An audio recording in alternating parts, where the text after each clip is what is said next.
Well, hi there. Over the last few weeks, I have encountered some huge problems with the understanding of what makes an atheist tick. So I have decided to make a mini-series on definitions. Because I came across so many misconceptions surrounding the word atheism itself, let me start here and see if I can provide some practical input without necessarily delving into etymology and philosophy.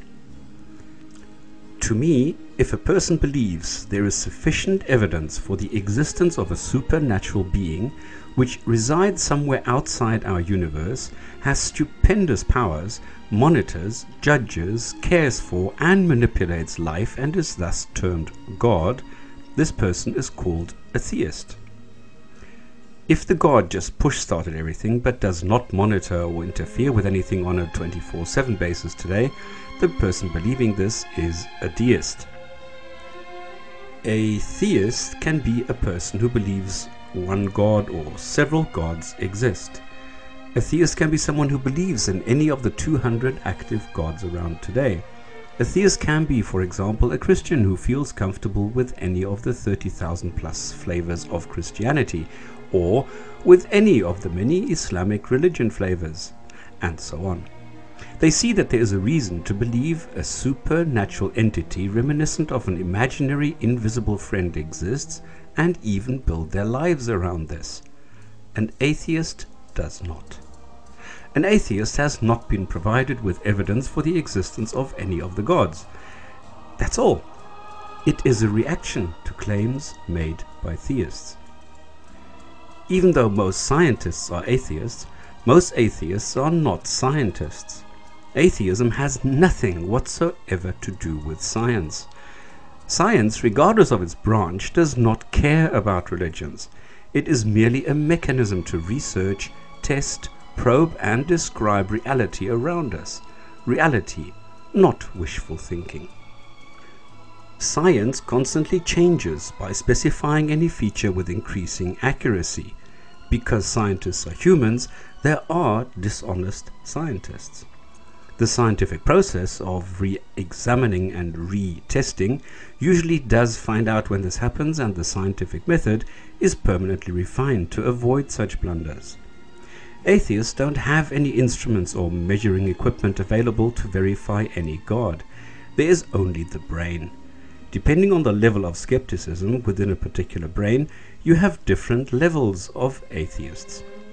I agree with the Dawkins or whoever coined the levels of atheists. A weak atheist who might want a comfy God and keep the memories and the brain intact after death. A medium atheist where no evidence for a God and reality precludes the parameters of a God. And then you have the strong atheist who is convinced there is no God and does not want or need one.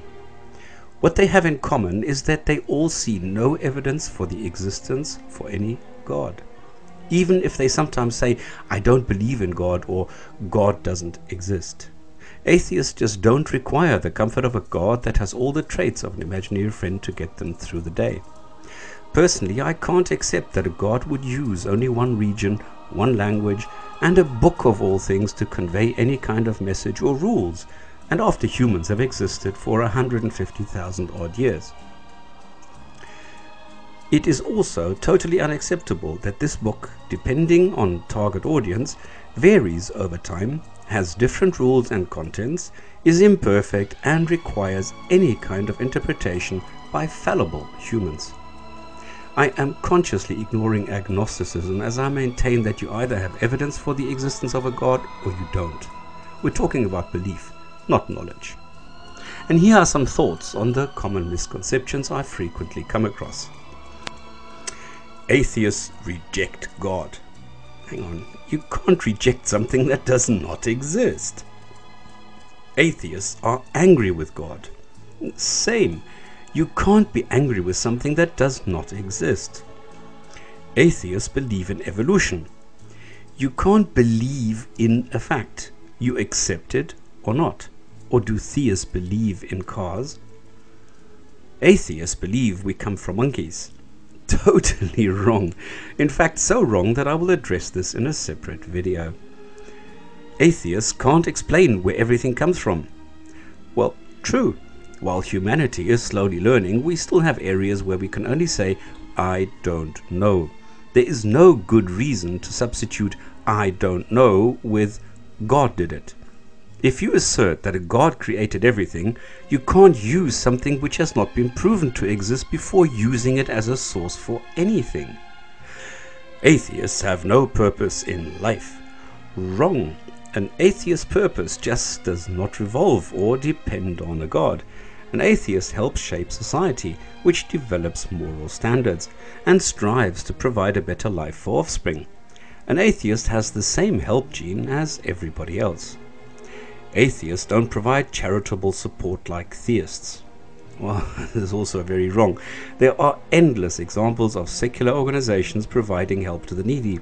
There is nothing of any moral value that a theist can perform that an atheist can't. Atheists don't have absolute moral values. Now, true, because absolute moral values don't exist. Morality varies with the development of society.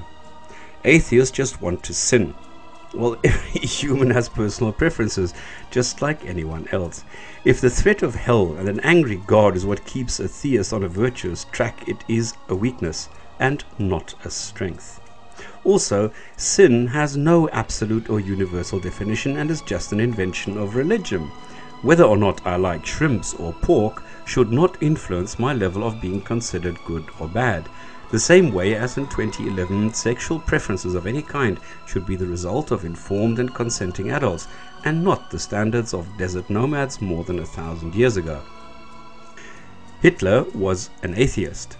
Well, even if Hitler would have been an atheist, this falls into the category of several fallacies, which I will cover in a separate video. Atheists don't know where the soul goes after death. Well, until someone proves one and demonstrates what the soul is, I don't see any need for the existence of one. I make do with my personality, governed by genes. Atheists don't know who started everything. True, but why do theists automatically ask who? Why not what? But this would still be true, as atheists are capable of accepting I don't know as a perfectly valid answer. Atheists are getting increasingly militant.